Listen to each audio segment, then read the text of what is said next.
네, 그럼 이번에 환율 질문 좀 드릴게요. 요즘 환율이 워낙 이 달러 약세가 되면서 이 우리 특히 원화 또 이게 되게 강세로 가는 게 상당히 가파르게 된 것 같아요. 그래서 뭐 기업들에게도 좀 문제가 있을 것 같은데 수출 기업들 지금 이 달러가 이 달러 약세가 이렇게 강하게 특히 원화에 이렇게 적용되는 이유를 어떻게 보시나요?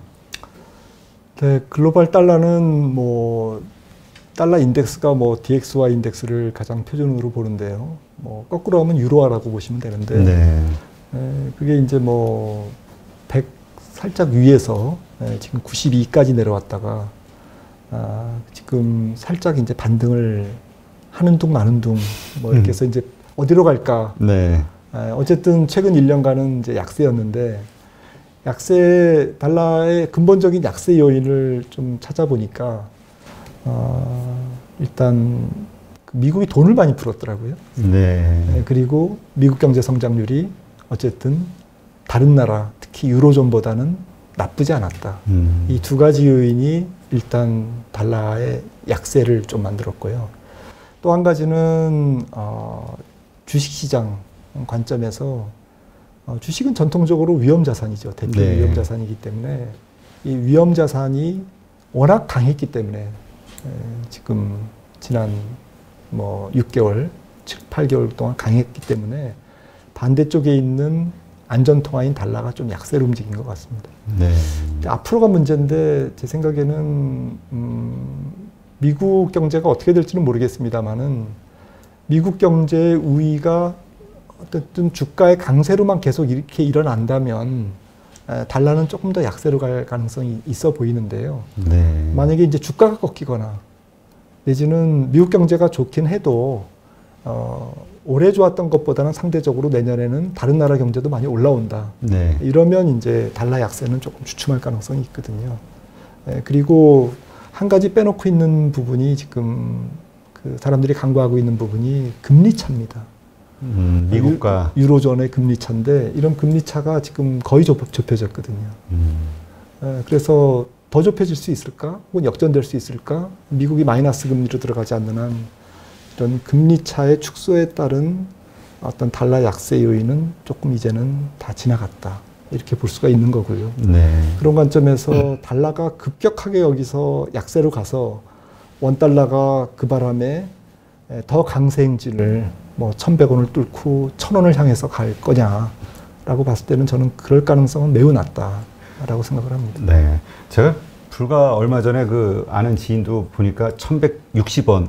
지금 이거 바닥이니까 사야 된다. 해가지고 네. 막 사는 걸 본 적이 있는데 지금은 확 네. 예상을 뚫고 내려간 거죠. 네, 네. 근데 이게 아무래도 우리 위안화와 동조화되기 때문에 위안화가 강세가 되기 때문에 네. 이런 현상이 벌어진 거라는 의견도 있던데요. 맞습니다. 지금 뭐 정확하게 위안화가 어느 정도 임팩트를 주는지는 사람마다 조금 다르긴 한데 아무튼 팩트는 위안화의 강세와 원화의 강세가 같이 진행됐거든요. 네. 근데 위안화의 강세는 한국 원화의 강세 요인하고도 좀 비슷합니다.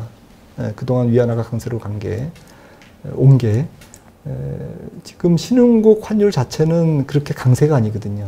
네. 중국을 제외한 대부분의 신흥국의 환율, 그러니까 신흥국 환율 지수를 만드는데 뭐 JP 모간 뭐 이머징 환율 인덱스라든지 네. MS 모건 스탠리 인덱스라든지 뭐 이런 인덱스에 가장 많이 편입된 나라들이 뭐 중국도 해당됩니다만은 뭐 브라질이라든지 터키라든지 뭐 동유럽 이런 국가들이 비중이 크거든요. 네. 멕시코도 그렇고요. 그런데 이런 나라들의 환율이 약합니다. 최근에 조금 강세이긴 한데 올해 강세이긴 하지만 멕시코 환율만 보더라도 지난 수년간 한 10년간 이렇게 쭉 추세를 보면 여전히 올해 강세임에도 불구하고 2배 정도 평가 절하가 돼 있어요. 네. 가치가 떨어져 있는 겁니다.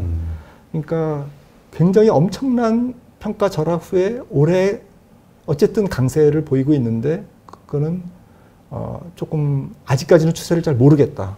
퀘스천이 있다. 이렇게 조금 이해를 하실 필요가 있는 것 같고요. 네. 결론적으로 말씀드리면 이머징에서 정치 지도력, 코로나19의 극복, 그다음에 경제 안정성, 그리고 외환 보유고 이런 펀더멘탈 이런 부분들에서 모두 어느 정도 평균 이상의 합격점을 받은 국가가 중국이다. 라고 보셔야 될 것 같아요. 그리고 당연히 한국도 그렇죠. 그렇죠. 한국도. 한국, 대만 이런 국가들이 산업 구조가 매우 소프트화되어 있고 반도체를 수출할 수 있는 국가고 코로나19 극복을 굉장히 잘하는 국가에 속하는 신흥국이기 때문에 거의 족보로 따지면 위안화, 대만, 한국은 신흥국이 아니죠. 지금 선진국 환율에 들어가도 아무런 손색이 없는 네. 그런 모양을 보이고 있는 거고요. 지금 이 차트를 한번 보시면은 신흥국으로의 자본 유입 규모인데 2017년부터 네. 현재까지의 분기별 상황인데 2020년 이제 상반기 1분기, 2분기가 이제 제일 끄트머리에 나와 있는데요.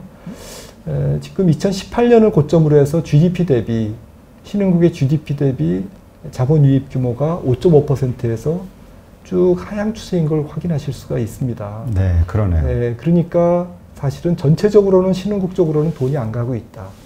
채권이든 주식이든 내지는 직접 투자든 그렇게 돈이 많이 움직이고 있지 않고 신흥국 통화를 강세로 만들 정도의 컨디션은 추세적으로 조금 부족하다.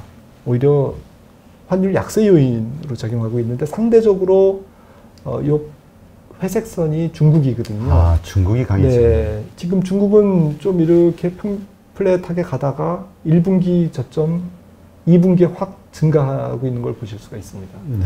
신흥국 전체에서 오히려 유럽 신흥국은 돈이 빠져나갔고요. 중국 그리고 원유 파는 국가 워낙 국부가 있으니까요. 네. 그 다음에 중국의 아시아 신흥국, 한국이나 대만 이런 몇몇 국가에 해당되겠죠. 네. 그래서 상대적으로 혜택을 받고 있다. 어떤 펀드 플로우나 이런 자본의 어떤 이동 측면에서 이게 위안화의 최근의 강세 요인으로 설명이 되는 것 같습니다. 네. 원화도 마찬가지고요. 근데 원화는 그렇게 저희가 그 느낌인가요? 그 외국인의 자금이 그렇게 들어오는 것 같지가 않다는 그런 생각이 들거든요. 투자자들이. 네, 맞습니다. 지금 특히 한국으로 지금 그 포트폴리오 투자 자금이 그렇게 급증하고 있는 건 아니지 않습니까? 네. 네, 외국인들이 중립 정도에서 약간 플러스 마이너스 왔다 갔다 하고 있는 정도지 어떤 추세성을 가지고 한국을 오버웨이트 해야 되겠다든지 네. 신흥국 중에서 다른 데를 팔고 전격적으로 한국을 선택한다든지 이런 모습은 아직 보여지지 않고 있거든요. 네. 이것은 전 세계 경제가 여전히 저수요 국면이기 때문에 세계 경제의 소위 노출도가 높은 수출 국가의 한계성 이런 부분들이 있는 거고요. 앞서 말씀드린 긍정적인 요인도 있지만 네. 또 근본적인 한계가 한국이 그런 부분이 있는 거고요. 그리고 한국의 어떤 조금 더 상상력을 발휘해 보자면 한국 시장을 조금 더 리레이팅 시킬 거냐. 그러니까 PER을 지금 12배인데 코스피가. 네, 그렇죠. 이걸 한 20배까지 외국인의 힘으로 끌고 올라갈 생각이 외국인이 한두 분이 아니시지만 전체적인 컨센서스가 야, 한국은 지금 물이 엄청 좋아. 여기 가면 일단은 이익이 증가하는 속도보다는 훨씬 더 주가 상승 속도가 빠를 거야. 네. 라는 컨센서스가 아직은 형성이 돼 있지 않을 것이다. 다만 특정 기업은 괜찮아. 이런 정도겠죠. 하긴 어느 분이 그런 얘기 하시더라고요. 개인들이 올려놓은 주식을 외국인이 와서 사가겠냐고. 근데 그 중국으로 이렇게 자금이 많이 들어가는 거는 중국도 마찬가지로 수출 국가잖아요. 네. 하지만 또 거기는 내수가 크기 때문에 네. 그런 걸 보고 들어가는 건가요? 그러니까 전체적인 추세가 그렇게 급증하고 있는 건 아니고, 네. 앞서 말씀드렸듯이 상대적으로 신흥국 안에서 자원을 100을 배분해야 되는데, 배분할 데가 없는 거죠. 근데 최근에 유동성은 많이 늘었지 않습니까? 네. 그리고 전체적으로 신흥국의 전 세계 시가총액이 커졌기 때문에 신흥국의 비중도 비슷하게 늘려야 되거든요. 네. 늘리려면 마땅한 데가 없다라는 거죠. 그런 관점에서 오히려 더 늘어야 되는데 조금 그냥 약간 보수적으로 늘고 있다. 저는 그렇게 해석하고 있습니다. 네. 그러니까 저게 전체 시장에서 확 커지는 게 아니라 네. 신흥국 자체 내에서의 그 비율이 높아지는 거군요. 네, 네. 그러니까 지금 중국의 저 비율이 높아지고 있다는 것은 그 전체 그 어떤 규모가 커지는 게 아니라 신흥국 내에서의 비율이 좀 높아지는. 네. 그러나 이제 전체적으로 신흥국 내에 들어오는 그 외국인 자금을 봤을 때는 계속 하향 추세로 가고 있다. 네, 그렇게 봐야겠군요. 맞습니다. 네. 사실 2018년부터 신흥국을 향한 자본의 유입 규모가 뭐 약간 들쭉날쭉은 하긴 합니다만은 약간 하향 추세를 보이고 있는 거는요. 세계 경제의 피크가 사실은 2018년 상반기였거든요. 네. 유로존 같은 경우는 2017년 말 정도에 이제 좀 분기 GDP가 꼭지를 찍었고, 미국은 2018년에 이제 분기 GDP가 피크아웃 한 상태이기 때문에 전 세계 교육 규모 같은 경우도 수출 수입 규모의 합계, 전 세계의 어떤 그 뭐 경기의 어떤 총 수요 이런 부분도 2018년부터는 약간 하향 추세였다라는 거죠. 네. 그러다 보니까 수출로 먹고 사는 또 원자재를 수출하는 이런 경기에 노출도가 높은 신흥국 전체에 대해서 외국인들이 글로벌 자금들이 그렇게 적극적인 자산 배분을 하진 않았다라고 이제 좀 이해할 필요가 있을 것 같습니다. 네, 그렇군요. 그러면 이제 걱정이 되는 게 우리 한국 주식 시장 같은 경우는 보통 외국인이 와야 상승한다 이런 얘기가 있잖아요. 그래서 맞습니다. 외국인의 투자 네. 그 상황을 보면서 들어가야 된다 시장을 뭐 이런 얘기도 있었는데 지금 외국인은 들어오지 않으면서 그동안 장을 받쳐왔던 개인들은 또 빠져나가는 그런 상황이 펼쳐지고 있다고 하는데 그렇다면 앞으로 한국 주식 시장은 어떻게 되는 건가요?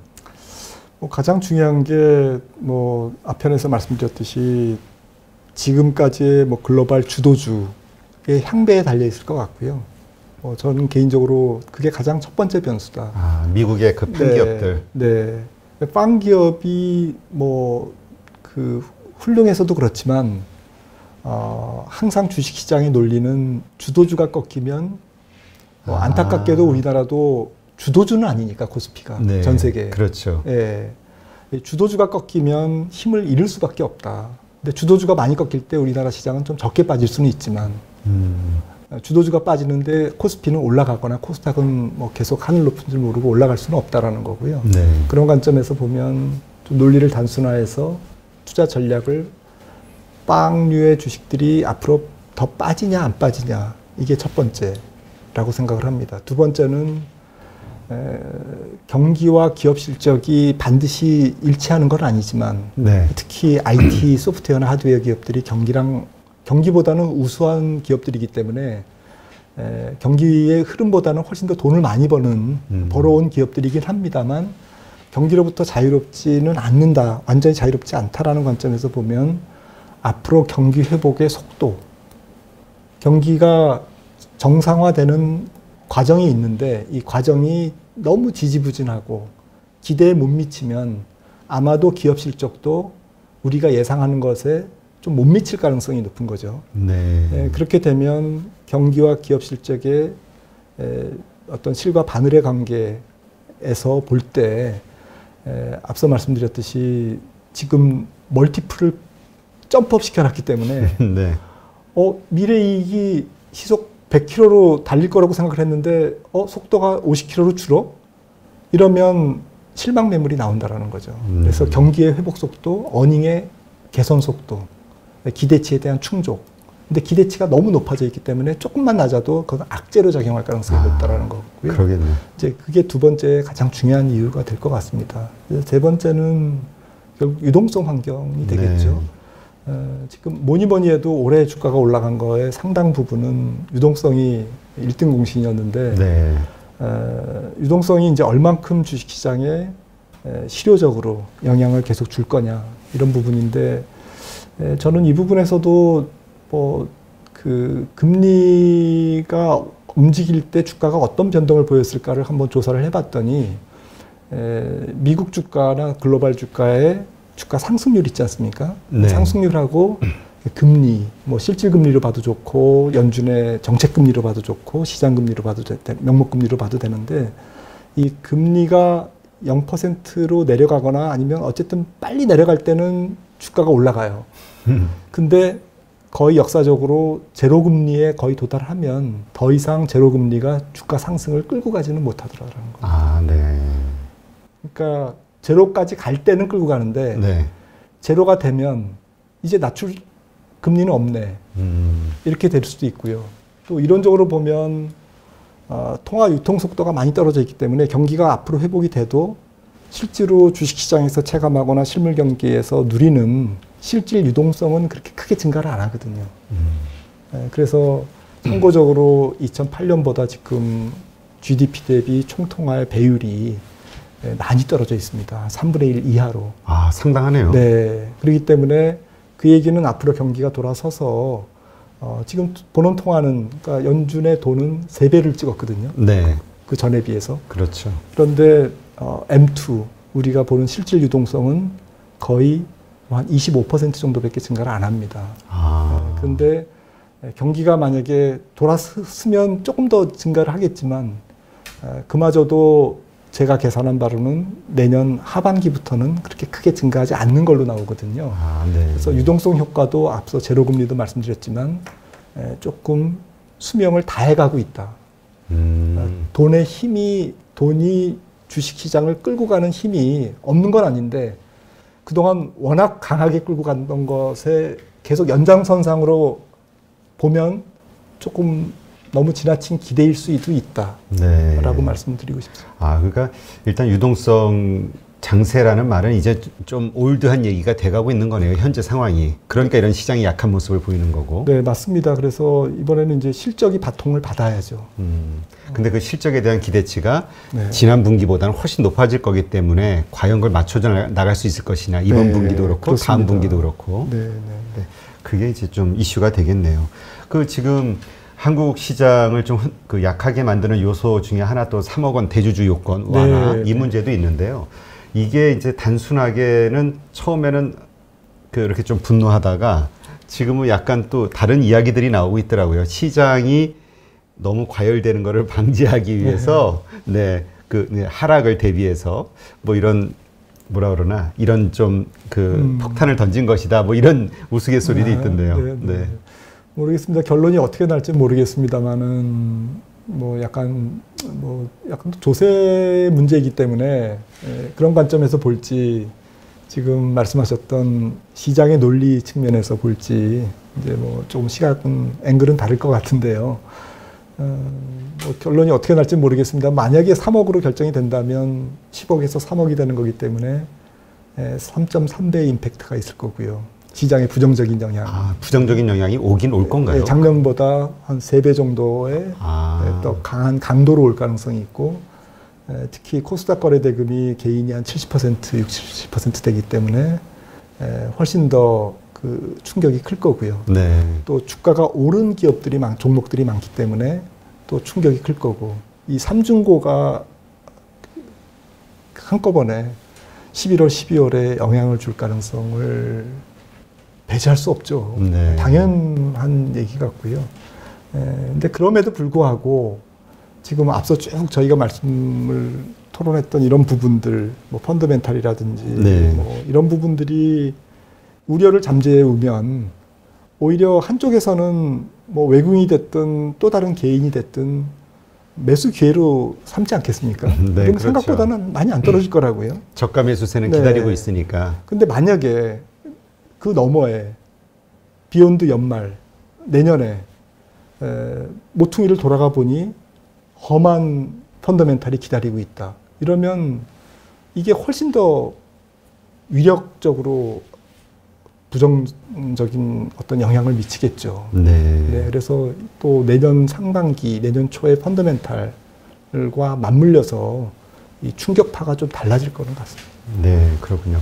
그러니까 국내 상황도 보면은 뭐 녹록하지는 않네요. 네. 여러 가지 그 하락을 끌어당길 수 있는 그런 요소들이 있다는 그런 상황. 맞습니다. 그래서 투자자들 입장에서는 하여튼 뭐 계속 긴장할 수밖에 없겠는데요. 네, 뭐 대주주 과세가 펀더멘탈에 영향을 주는 요소는 아니고 네. 매우 기술적이고 단기적인 시즈널리티의 영향이지만에 불과하지만 그 자체만 놓고 볼 게 아니라 그 다음에 있을 펀더멘털에 따라서 이 충격파가 또 다르게 반응을 할 수도 있다.